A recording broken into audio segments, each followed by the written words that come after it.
Pour l'heure, je vais vous inviter, cher Boris Cyrulnik, à me rejoindre ici même. Je rappelle que... Oui, on peut d'abord vous applaudir.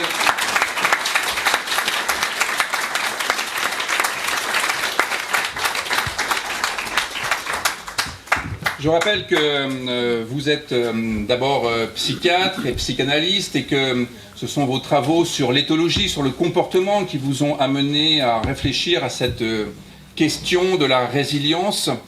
On vous voit régulièrement sur les plateaux télé, à la radio. Les paroissiens se sont partagés une émission de radio là, ces dernières heures avec beaucoup de gourmandise. Et puis vous êtes l'auteur d'ouvrages. Il y en a quelques-uns qui sont indiqués sur la feuille qui a été distribuée. Je note également Les nourritures affectives, L'ensorcellement du monde, Un merveilleux malheur. Et puis il y a quand même quelque chose qui est assez savoureux. Vous vous êtes commis dans une psychothérapie de Dieu. Alors, ce n'est pas le sujet de ce soir. Ça sera peut-être l'occasion d'une prochaine soirée. Ce soir, vous allez plutôt vous interroger sur... résilience, résurrection, le retour à la vie après une agonie psychique, la résilience, et je vous laisse la parole. Merci de m'avoir invité parmi vous ce soir. Vous m'avez présenté avec indulgence, et quand vous m'avez invité, j'ai été étonné par le mot résurrection que toutes les religions proposent. C'est-à-dire que toutes les religions acceptent bien ce concept de résilience, probablement parce que ça correspond à un phénomène du vivant, pas seulement un phénomène humain, mais un phénomène du vivant. Parce que si on meurt un jour, c'est parce qu'on a la chance, on a eu la chance d'être vivant. Seuls les êtres vivants meurent. Les autres n'ont pas cette chance. Alors... tout ce qui est vivant, les plantes meurent, les animaux meurent, les insectes, et même les étoiles s'éteignent un jour. Et nous, êtres humains, non seulement on meurt, mais on prend conscience de la mort. Et lorsque on a une mort psychique, comme Barbara, comme Jean Genet, comme beaucoup d'autres, on se rend compte qu'on a un choix existentiel, ou bien on se laisse mourir, ce qui arrive, on l'a vu avec le Covid, des gens qui se laissaient partir, ou bien on se laisse mourir, ou bien on cherche en soi et autour de soi ce qui va nous permettre de nous se remettre à vivre. Et c'est peut-être ça que vous appelez la résurrection. C'est-à-dire que on se remet à vivre, et c'est possible, à condition de chercher ce qui fonctionne bien, ce qu'on a acquis. Au fond de soi, les facteurs de protection qu'on a acquis au fond de soi, et autour de soi, les mains tendues, qu'on peut appeler les tuteurs de résilience, auxquels on va s'accrocher pour se remettre à vivre, infléchi par le trauma, parce qu'on n'oubliera pas ce qui nous est arrivé. On n'oubliera pas, mais on se remet à vivre. Vous avez cité Barbara, la divine Barbara, c'est-à-dire que... Non, vous l'aimez pas? Si, mais divine dans ce lieu-là, c'est un peu taquin de votre part. Il a compris. Effectivement, c'était un peu taquin. Alors, cette manière de... Vous entendez mieux maintenant? Cette manière de vivre, de revivre, on sait maintenant ce qu'il faut faire.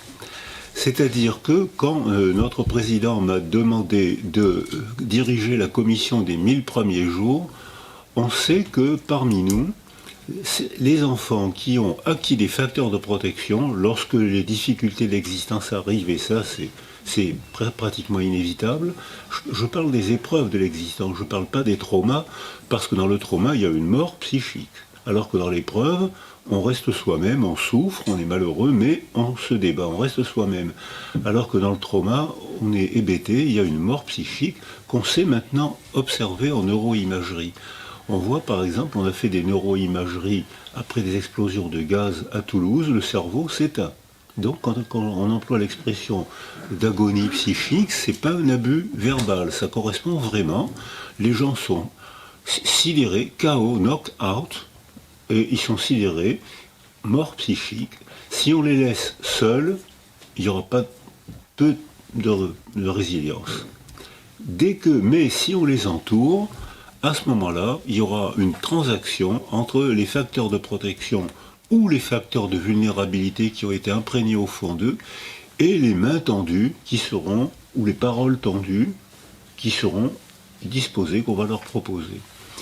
Alors maintenant, la science, les neurosciences surtout, permettent d'objectiver, de photographier, de doser comment un bébé préverbal bien sécurisé acquiert des facteurs de protection. C'est-à-dire qu'il n'a pas peur, parce que quand on arrive au monde, c'est la première fois qu'on arrive au monde. Donc on ne sait pas comment il faut faire pour vivre. Il nous faut une base de sécurité extérieure à soi. Et cette base de sécurité, c'est notre mère. Et on a découvert maintenant, les explorations modernes montrent que les pères jouent un rôle beaucoup plus précoce que ce qu'on croyait, sauf que dans notre monde moderne, on a eu de plus en plus de mal à définir qui est père. Ça pose un problème anthropologique majeur, on pourra en parler, j'espère qu'on va en parler tout à l'heure.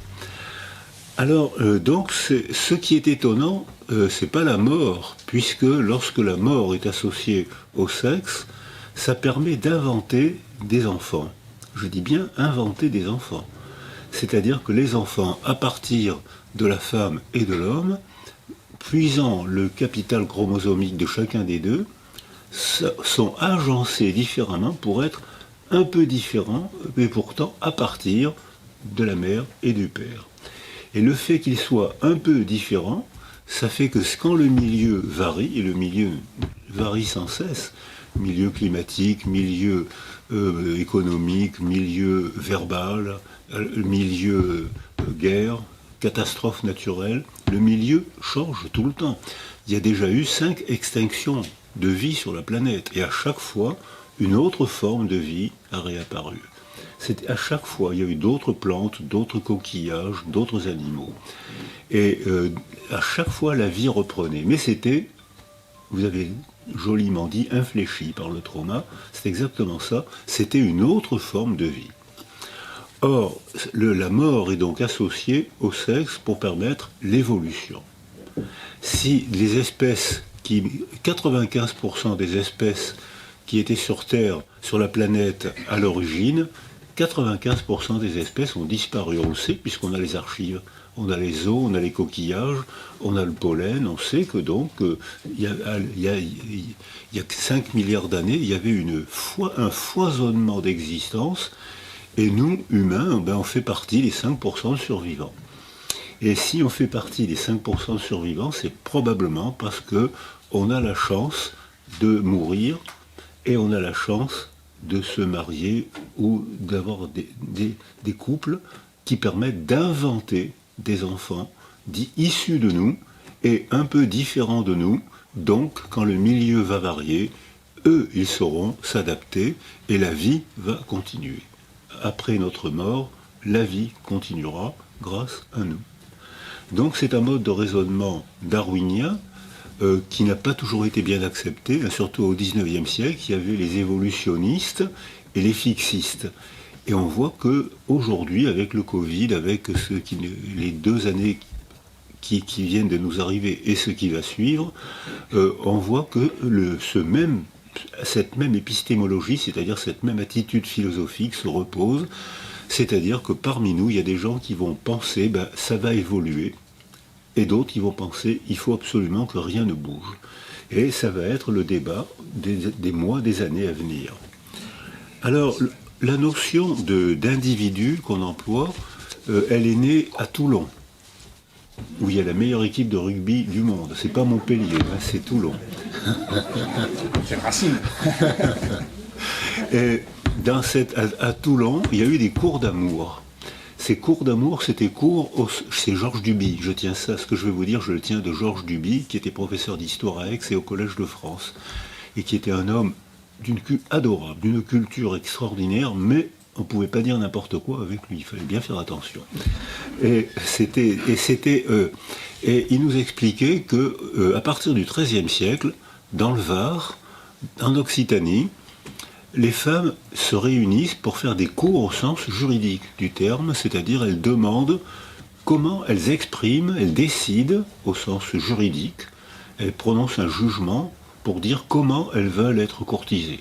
C'était donc la première révolution féministe. Et alors, il y a parmi ces jugements de cour d'amour, on a retrouvé les archives, hein, quelques archives. Alors, il y a des archives délicieuses. Faut-il aimer son mari ou son amant? Alors, les femmes débattent et puis elles placardent les résultats et elles disent le mari, c'est pour le bien, c'est pour le non, c'est pour la société, l'amant, c'est pour l'amour.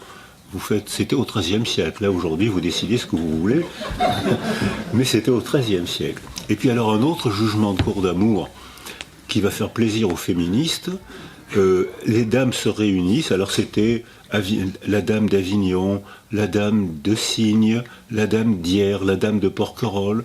Alors, ces dames se réunissent et puis pendant 48 heures, elles placardent leur jugement. Elles sont juges. Hein, et est-il nécessaire qu'un homme soit intelligent?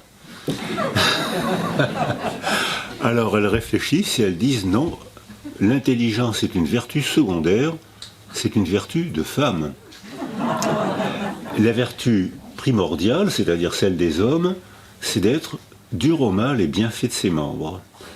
Parce qu'au XIIIe siècle, la survie était violente. Et que si on était douillé, ben on mourait. Et il fallait que tout le monde, hommes, femmes, enfants, on s'entraîne à affronter les difficultés de l'existence.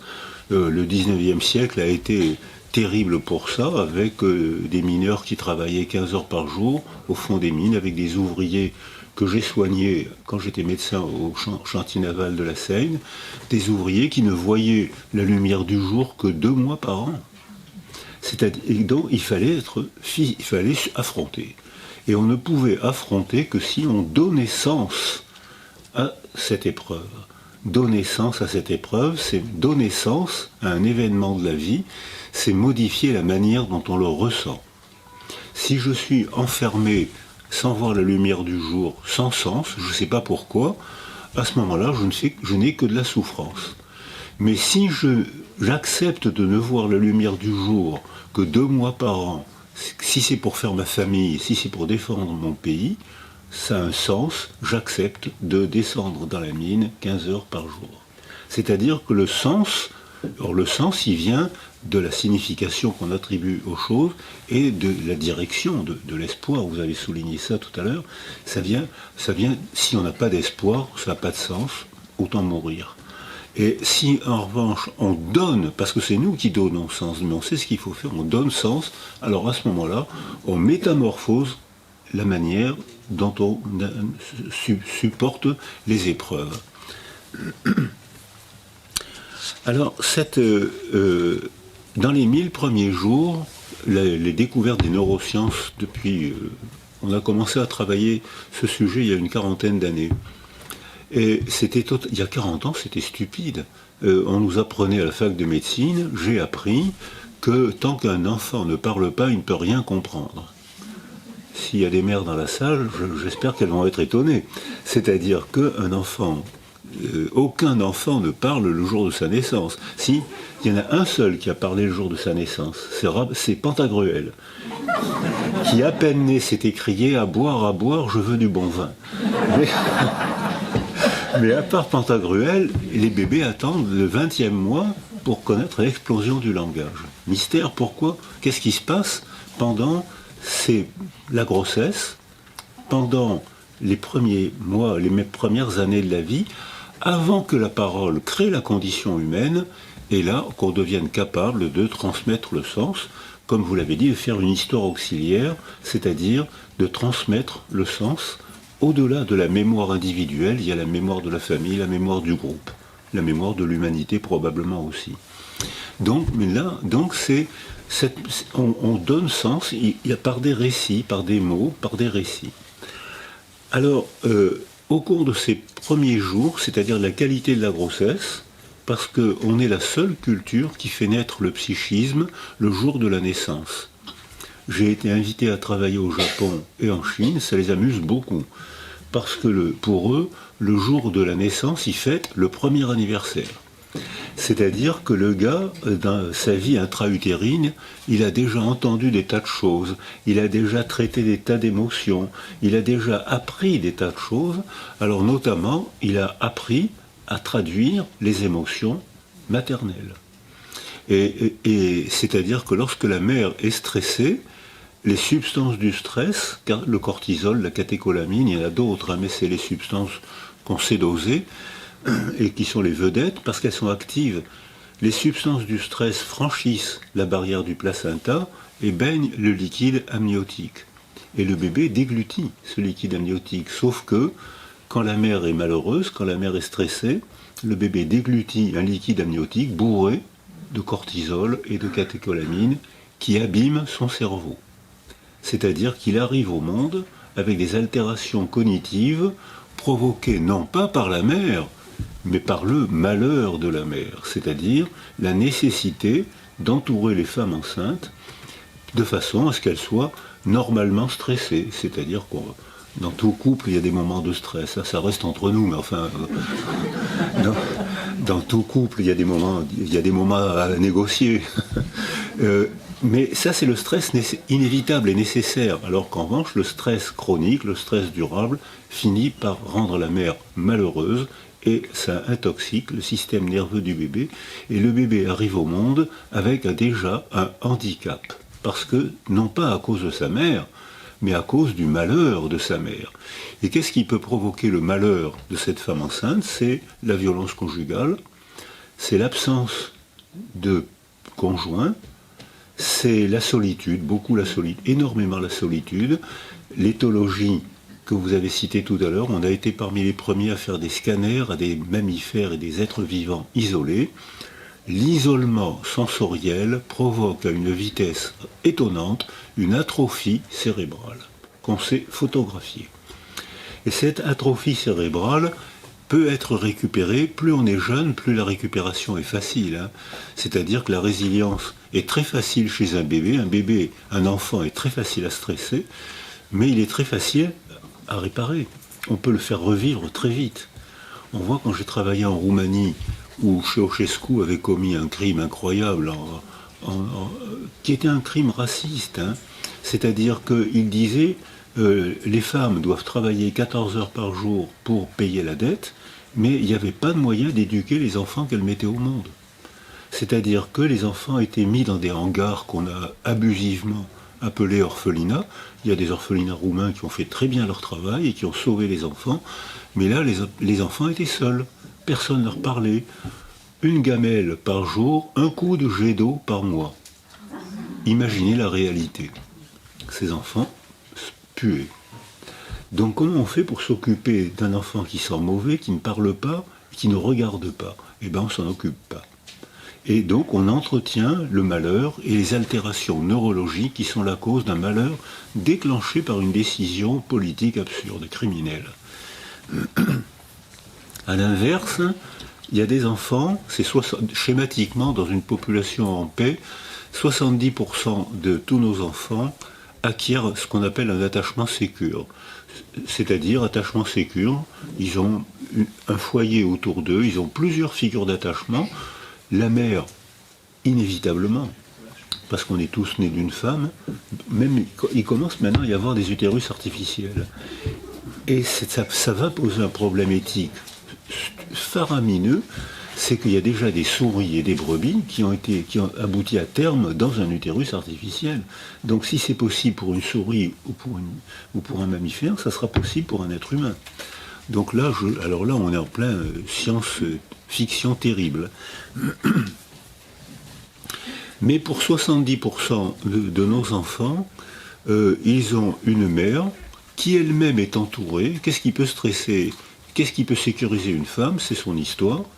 C'est la personne avec qui elle a fait l'enfant, c'est sa famille, c'est le quartier, c'est la verbalité, c'est-à-dire c'est la culture du quartier, la grande culture ou la culture proche.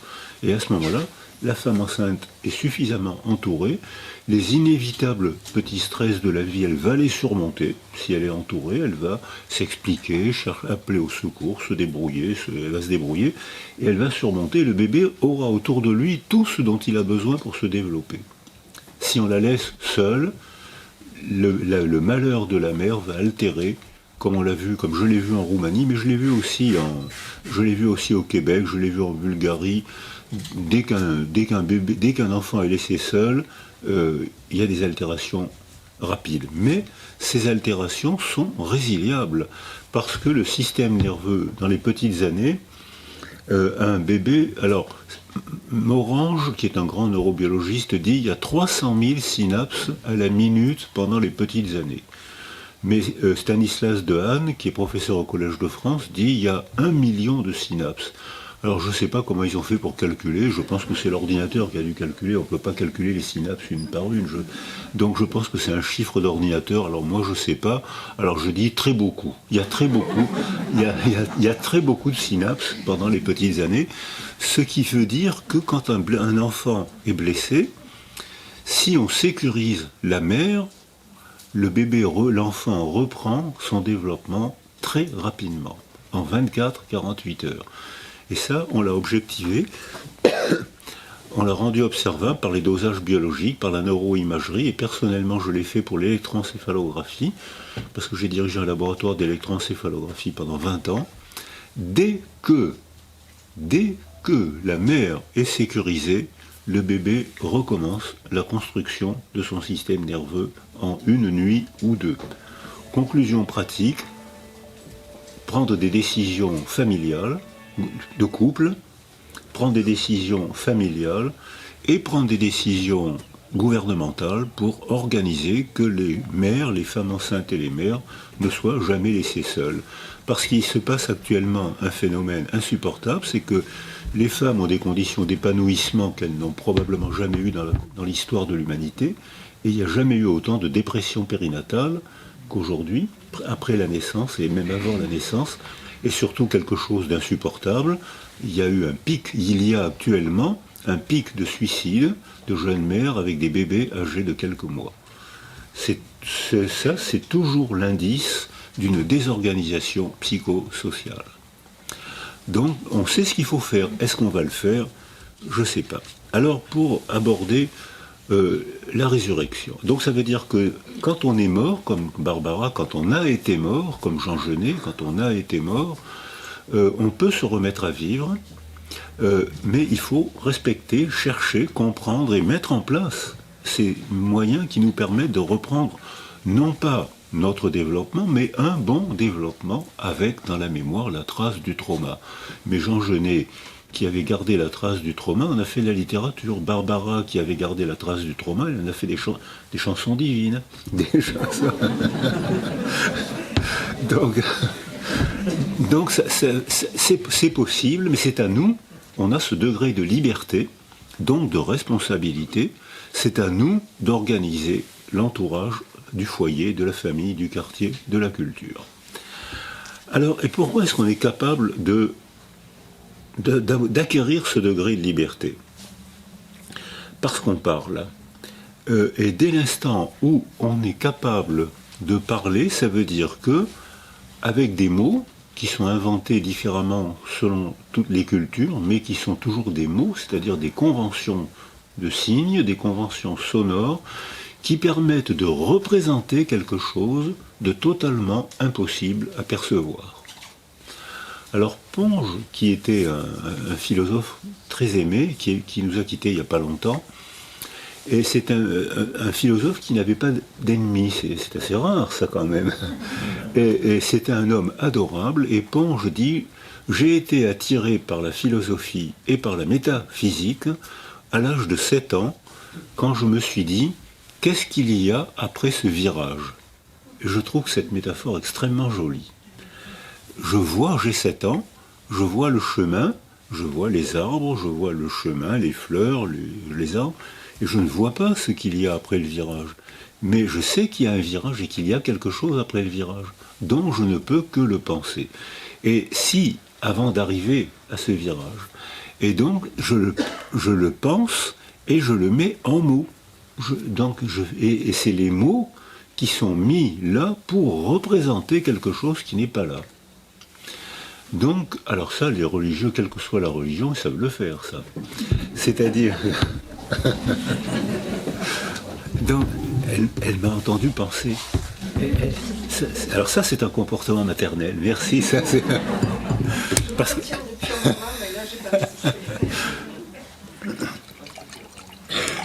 Merci, parce qu'effectivement... Alors, je demande 30 secondes de mi-temps.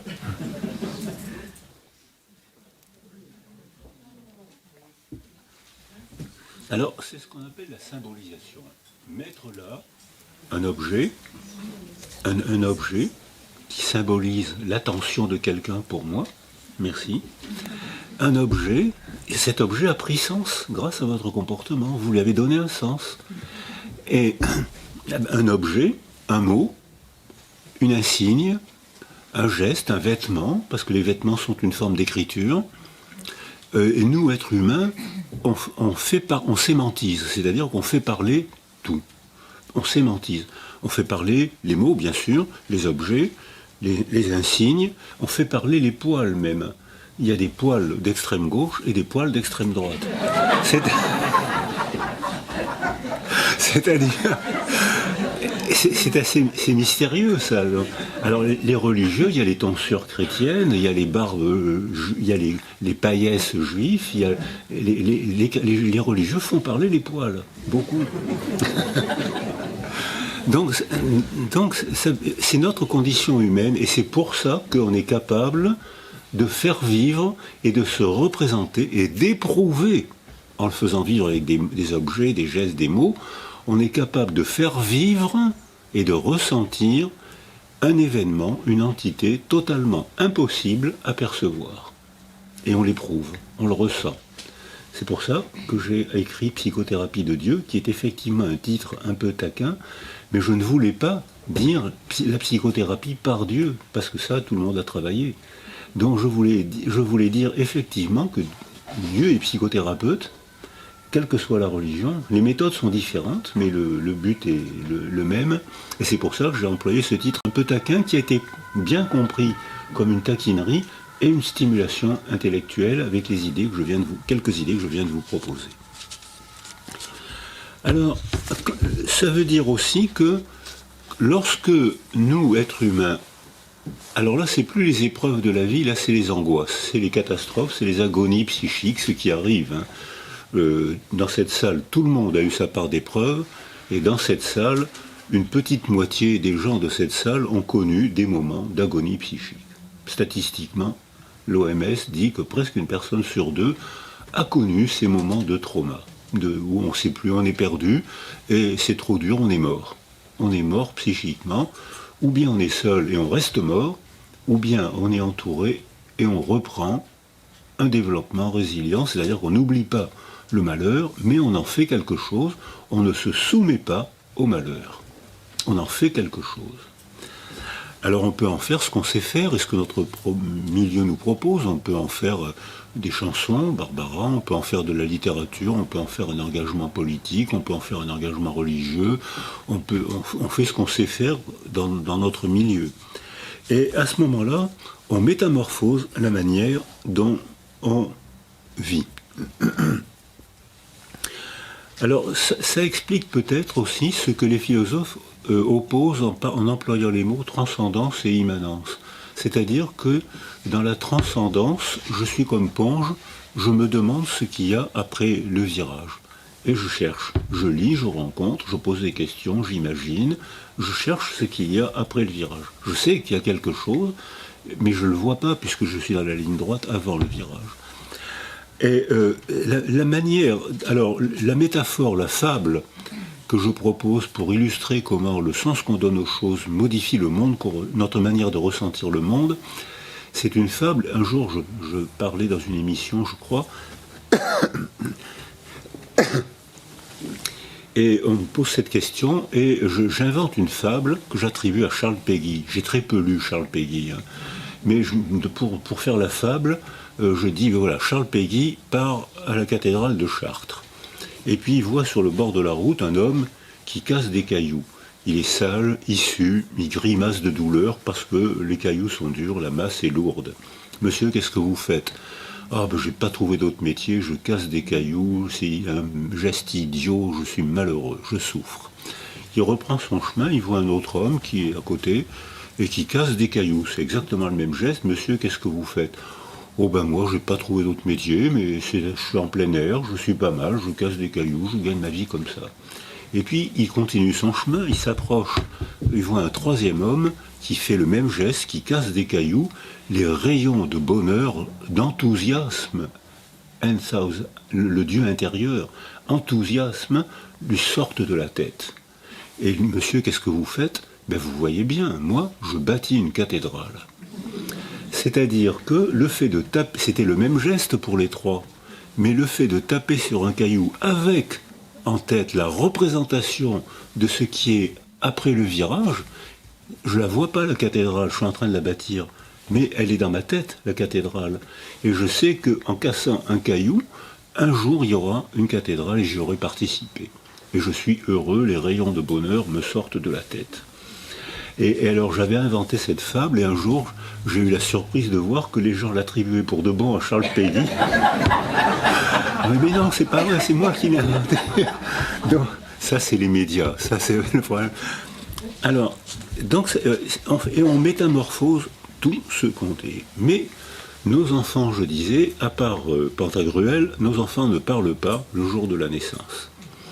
Donc il faut un temps de latence et de maturation neurologique et affective. Parce que quand j'ai travaillé en Roumanie, les enfants ne parlaient pas. Bon, ils avaient un cerveau sain, mais ils n'avaient pas d'altérité. Donc pourquoi voulez-vous qu'ils parlent? Il n'y avait pas de langue maternelle possible, ils étaient seuls. Donc il n'y avait aucune altérité. Donc leur cerveau, quand j'ai demandé des scanners, je me suis fait insulter d'ailleurs, parce que c'était l'époque où on avait beaucoup de mal à faire des scanners. Quand j'ai obtenu 2-3 scanners, il y avait une atrophie des lobes préfrontaux, du système limbique, et une anomalie dysfonctionnelle de l'amygdale rhinencéphalique. S'il y a des médecins dans la salle, donc ça veut dire que le cerveau était dysfonctionnel par privation d'altérité. Cette privation d'altérité avait été faite pour une décision économique et politique. Parfois c'est un accident, mais là c'était une décision politique, criminelle. J'ai vu la même chose au Québec, hein, pour des raisons économiques, pour gagner plus d'argent. Mais les enfants ne comprennent pas le mot mort. Ils mettent longtemps à comprendre le mot mort, parce que pour comprendre le mot mort, il faut avoir accès à la représentation de l'impossible à percevoir. Et un enfant vit, d'abord il vit dans le ventre de sa mère, ensuite dans les bras de sa mère, où le père est présent beaucoup plus tôt pour sécuriser la mère et pour apprendre à l'enfant à aimer deux figures d'attachement différentes. Donc si une figure d'attachement flanche, l'autre sera là, et l'enfant pourra continuer son développement. Donc avoir plusieurs figures d'attachement autour d'un bébé, c'est un facteur de protection. Si les épreuves de la vie arrivent, le bébé se débrouillera, à condition que nous, on ait organisé un couple, une famille, un quartier, une société. Et si on ne le fait pas, comme dans l'exemple de Ceausescu, eh ben, on abîme, on assassine des enfants. Et les enfants de 7-8 ans ne parlaient pas. Mais la résilience est possible, et j'ai rencontré à Constanza, j'ai rencontré un petit garçon qui était très en retard et qui ne faisait que se balancer. Il ne parlait pas, il devait avoir 6 ans, et donc c'est un retard énorme de langage. Il ne soutenait pas le regard, il n'était pas humanisé parce qu'il avait été isolé sensoriellement. Cet enfant a été adopté par une famille toulonnaise, donc j'ai pu le suivre quand il a été à Toulon. Et dès que s'il a été réchauffé par cette famille adoptante, il avait cet énorme retard, il l'a rattrapé beaucoup plus vite que ce qu'on croyait. Parce qu'il avait autour de lui la sécurité affective dont il avait besoin. Il a donc rattrapé ce retard, il parle, il a fait des études, et maintenant il est professeur d'université, ce qui prouve peut-être qu'il y a de graves séquelles. Mais de temps en temps, je l'invite. Alors j'habite à Toulon, il y a les Sablettes avec des petits restaurants de bord de mer très sympas, et de temps en temps, je l'invite. Et comme vous l'avez dit tout à l'heure, tout n'est pas réglé. Il a repris un bon développement, mais c'est infléchi, c'est pas le développement comme avant. La trace de la privation affective, la trace de perte d'humanité, elle est inscrite probablement, même s'il a fait énormément de progrès, il n'a pas tout oublié. Et quand je déjeune avec lui, je fais semblant de pas, je ne sais pas ce qu'il faut faire, je fais semblant de ne pas le remarquer, mais les morceaux de pain qu'on nous met sur la table, il les met dans sa poche. Je regarde ailleurs, et je fais l'hypothèse que la trace de la famine doit être au fond de lui, et que sans se rendre, pas très consciemment, il met les morceaux de pain dans sa poche en disant au moins ce soir j'aurai toujours ça. Je n'ai pas osé lui demander, mais je fais cette interprétation. Donc ça veut dire qu'on peut, on peut reprendre après la mort psychique, on peut reprendre un bon développement. D'ailleurs, il a monté une revue franco-roumaine pour retrouver sa filiation, pour retrouver sa mémoire d'avant sa naissance, pour retrouver sa famille biologique qu'il ne connaît pas. Mais il veut trouver des racines, il veut se construire, il veut s'enraciner. Il est français, il est prof d'université, il est adoré par ses étudiants, mais ses racines viennent d'ailleurs, comme les miennes d'ailleurs. Ses racines viennent d'ailleurs, et il voudrait bien découvrir ses racines. Et là, pour ce qui nous arrive actuellement, je vais citer Hannah Arendt, que j'ai beaucoup fréquenté, et elle dit, il y a deux sortes de récits.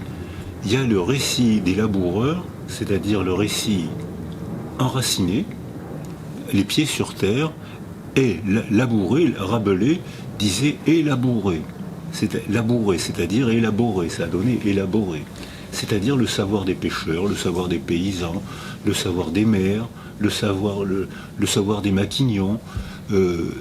C'est un savoir, c'est pas un savoir diplômé par l'université, mais c'est un vrai savoir. Et elles ont ce savoir, et les enfants accèdent à ce savoir progressivement, et au début, quand ils entendent le mot mort, pour eux c'est un jeu. C'est ce qu'ils ont vu à la télévision, où c'est papa, on lui fait poum, tu es mort, papa pousse un cri et tombe sur le tapis, c'est très amusant, ou parce qu'ils ne peuvent pas se représenter ce qui est après le virage. Et l'autre jour, je parlais avec une petite philosophe de 7 ans, et je lui dis, mais pour toi, qu'est-ce que c'est que la mort? Alors elle me dit, bah, c'est facile, tu tombes, tu te refroidis, on t'emmène à l'hôpital, on te réchauffe et tu reviens. Donc, elle avait sa représentation, elle commençait à prendre le virage, elle avait son début de représentation, mais elle n'avait pas la représentation de la métaphysique. Qu'est-ce qui se passe après, quand le corps n'est plus là? Alors, donc, là, elle n'avait pas encore et il faut attendre l'âge de 7 ans pour que les enfants comprennent le mot mort, et que le mot mort désigne quelque chose d'absolu. Le mot mort désigne quelque chose, une finitude. Et pour lutter contre ça, pour que la mort ne soit pas une angoisse, il a fallu, et pour que la mort soit une dignité, il a fallu construire des sépultures. Et ça, depuis Monsieur et Madame Sapiens, on trouve des sépultures.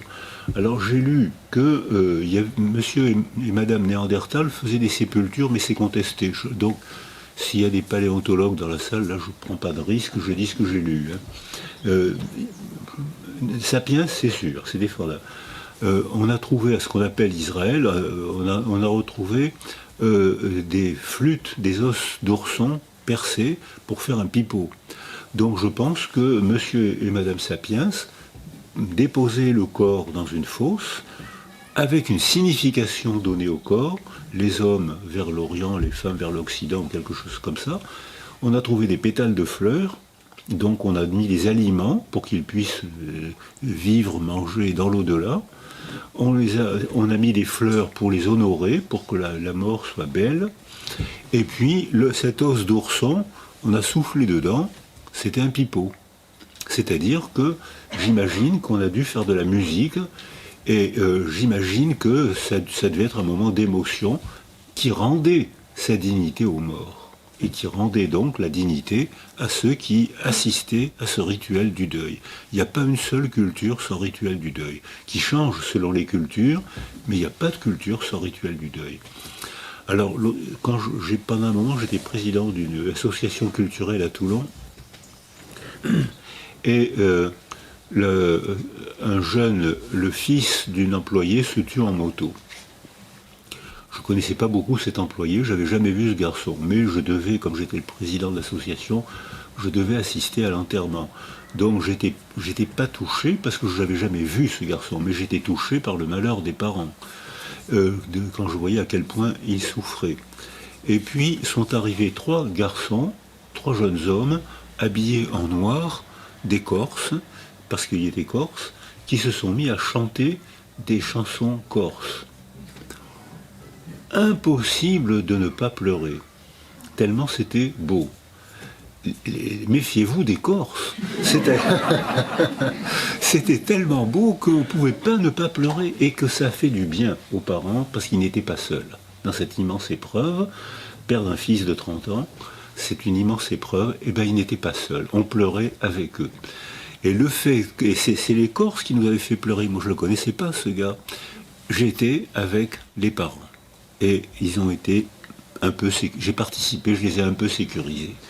Donc ça veut dire que ces rituels du deuil sont nécessaires parce qu'on ne peut pas laisser pourrir par terre le corps de quelqu'un qu'on aime encore. Il n'est mort que dans le réel. Dans notre mémoire, il vit encore. Dans notre cœur, il vit encore. On aime encore quelqu'un qui est mort, qui vit encore en nous. Et quand je dis « il vit encore en nous », c'est pas une métaphore, c'est pour de bon, parce que les hallucinations de deuil sont étonnamment fréquentes. Mais les gens n'osent pas en parler parce qu'ils ont peur qu'on les traite de fous. C'est étonnamment fréquent. C'est-à-dire que j'ai perdu quelqu'un que j'aimais beaucoup, son mari, qui est un de mes amis très proches, tous les jours va parler à sa femme. Tous les jours. Et pour lui, il l'a fait vivre, elle vit encore en lui. Elle n'est morte que dans le réel. Et tous les jours, il va lui parler. Et je pense que si on l'empêchait de parler à sa femme, je pense qu'alors là, on le blesserait gravement. Mais ces rituels du deuil dépendent de la culture, des cultures. Alors, il y a, par exemple, il y a des cultures où la culture chrétienne considérait que se suicider, c'était un blasphème, parce que c'était enlever une âme que Dieu nous avait donnée. Donc pendant très longtemps, le corps des suicidés était battu après leur mort. Parce que c'était vécu comme un blasphème. Alors que maintenant, on sait que le suicide, c'est dû à la solitude. C'est-à-dire, c'est des gens qui sont malheureux parce qu'ils sont trop seuls. Et qu'ils ne trouvent pas d'autre solution. Et que là, c'est la seule solution qui leur vient en tête, c'est ben voilà, après je cesserai de souffrir. Donc ça implique la famille, le quartier, la culture. Mais j'ai assisté à des enterrements. Il y a le retournement des morts au Madagascar. Si des gens ont vécu à Madagascar, c'est un rituel auquel ils attachent beaucoup d'importance. 1 an après la mort, ils vont retourner le mort, c'est rendre sa dignité. J'ai assisté en Afrique à des rituels du deuil. On pleure en portant le mort à sa dernière sépulture, et en retournant, hop, le jazz apparaît, la vie reprend. Et je travaillais avec un anthropologue où j'ai été invité en Asie à travailler dans les pays asiatiques. Alors dans les pays asiatiques, les gens qui ne connaissent pas le mort doivent en parler pour le faire vivre encore dans la parole, mais ils doivent en dire du bien. Alors que la famille qui connaissait le mort, elle le fait, mais elle a le droit d'en dire du mal. Parce que donc on voit que c'est le même principe. Il n'est mort que dans le réel. Et on le fait vivre avec des objets, des chants, des paroles, et on le fait vivre encore un peu. Alors bien sûr, le scandale du scandale, c'est de perdre un enfant, c'est ce qui n'est pas rare du tout, parce que là, on n'y est pas préparé. Et là, il y a un autre scandale qui se prépare, qui existe maintenant, c'est que ce que les psychanalystes appelaient le travail du deuil, parce que les femmes mouraient, jusqu'à la découverte de Semmelweis, prophylaxie de l'accouchement, 1861, les femmes mouraient, l'espérance de vie des femmes était de 36 ans, après 13 grossesses. Donc aujourd'hui, une petite fille sur 2 qui arrive au monde aujourd'hui, elle sera centenaire. Donc la vieillesse est un produit de la civilisation. Il n'y a pas de vieux chez les animaux. À la première défaillance, ils sont éliminés. Il n'y avait pas de vieux, ou on n'était pas vieux très longtemps. Or maintenant, grâce à la civilisation, il y a de plus en plus de vieux, ce qui pose un problème anthropologique énorme. D'abord, ça pose un problème économique énorme. En Italie, où les femmes mettent au monde 1,1 enfant, la population vieillit de plus en plus. Qui va faire les routes? Qui va faire les travaux de force? Qui va faire marcher les trains? Donc ça pose un problème énorme dont probablement les Italiens vont faire comme les Québécois, les Canadiens, ils vont encourager l'immigration, ce qui va poser des problèmes politiques énormes comme on le voit apparaître chez nous. Donc tout ça c'est lié. Alors on voit aussi, donc, mais le travail du deuil, vous m'insultez quand je dois me taire. Oui, vous avez encore 15 minutes. D'accord. J'ai à peine fini mon introduction, ça fait rien. Non, c'est très bien, vous finirez sur l'introduction comme ça. Alors, il se passe un phénomène, c'est que comme les êtres humains, les hommes et surtout les femmes, vivent de plus en plus longtemps, maintenant une femme peut espérer être centenaire, ou presque. Alors que dans la religion juive, on a droit à 120 ans d'existence. Hein. C'est-à-dire que... ça pose un autre problème, c'est qu'avant le travail du deuil que Freud a décrit, qui correspondait à une souffrance réelle et que j'ai raconté tout à l'heure, maintenant est remplacé par un travail de trépas, ce qui est totalement différent. C'est-à-dire que c'est très difficile, quand on aime sa mère, de la voir mourir tous les jours un peu plus. Je pense à la maladie Alzheimer. Comment on fait? Et quand elle meurt réellement, la fille, alors plus le malade est proche, plus il y a la parité. Les fils, les filles s'occupent par parité, mais plus le malade est lointain, plus c'est les femmes qui s'occupent des malades, parce que c'est notre culture, et puis parce que les femmes sont très attirées par les métiers du soin, qu'elles font de mieux en mieux, c'est les infirmières, il y a de plus en plus de femmes médecins, elles le font bien, mais ça coûte. C'est pas s'occuper des autres, c'est pas léger, surtout dans ces cas-là. Et on voit qu'il y a beaucoup de burn-out, le mot qu'on emploie maintenant, c'est-à-dire de dépression, d'épuisement professionnel, qu'on voit chez les professionnels, les médecins infirmières, et qu'on voit aussi dans les familles maintenant.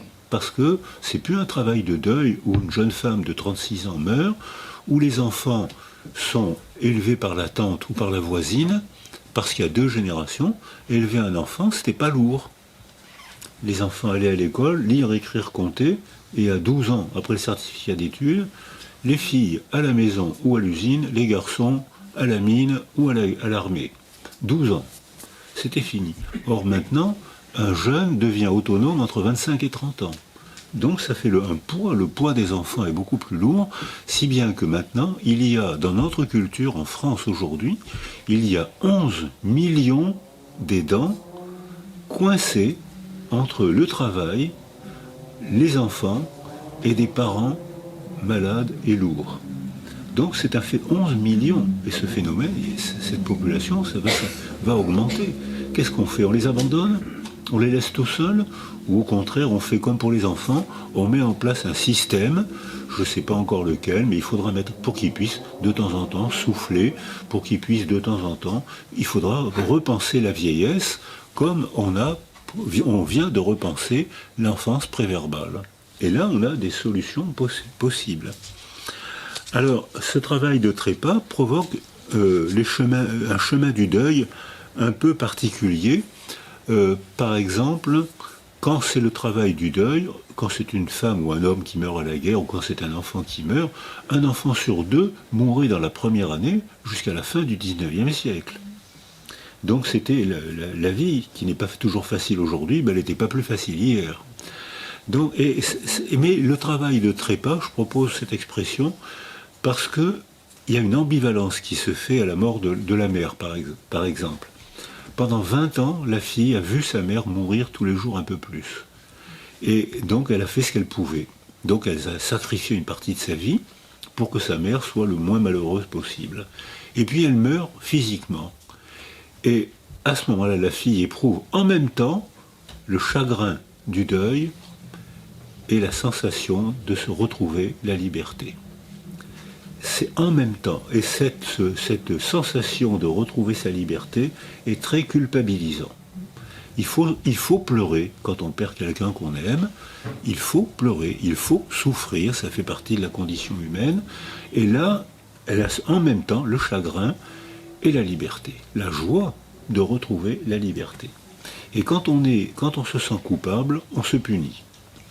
Et on voit que les gens ont des comportements d'autopunition pas très conscients. Alors là, la psychanalyse a son mot à dire. On ne sait pas pourquoi on rate le rendez-vous important, on ne sait pas pourquoi on ne prend pas les médicaments, on oublie de prendre les médicaments, on oublie mon œil, on se soigne mal parce qu'on se sent coupable, donc on se soigne mal. Alors on oublie ses médicaments, il y a une rechute, et on voit que finalement, de comportement en comportement, la vie est gâchée, alors qu'avant, avec le travail du deuil, on souffrait et on se remettait à vivre le moins mal qu'on pouvait, en pensant et en faisant vivre dans notre mémoire, dans l'art, dans les récits, dans les photos, on faisait vivre le défunt. Alors, je termine là en soulevant quelques problèmes. C'est-à-dire que maintenant, on parle de plus en plus de suicide assisté. Ce qui pose un problème. Techniquement, c'est rien. Éthiquement, c'est énorme. Donc, qu'est-ce qu'on va faire de ce problème? Comment va-t-on régler ce problème? Est-ce qu'on a le droit d'aider quelqu'un à se suicider? Donc, c'est un problème énorme. Alors, la mort est... Il y a le suicide assisté. Il y a un autre problème qu'on n'a pas encore soulevé, mais qui est apparu à la commission des 1000 premiers jours, c'est qu'on n'a pas su définir le père. Alors, est-ce que le père, c'est l'amant? Pas toujours. D'abord, il y a des cultures où, par exemple, dans beaucoup de cultures africaines, où le père, c'est le frère de la mère, c'est-à-dire celui que nous, on appellerait l'oncle maternel. Et celui qui a fait l'enfant, qui a planté l'enfant, c'est l'amant, c'est pas le père. Et cet homme désigné par la culture prend son rôle très au sérieux, il s'occupe de l'enfant, il en est responsable, il s'y attache. Et il fait un vrai père, il ferait la fonction.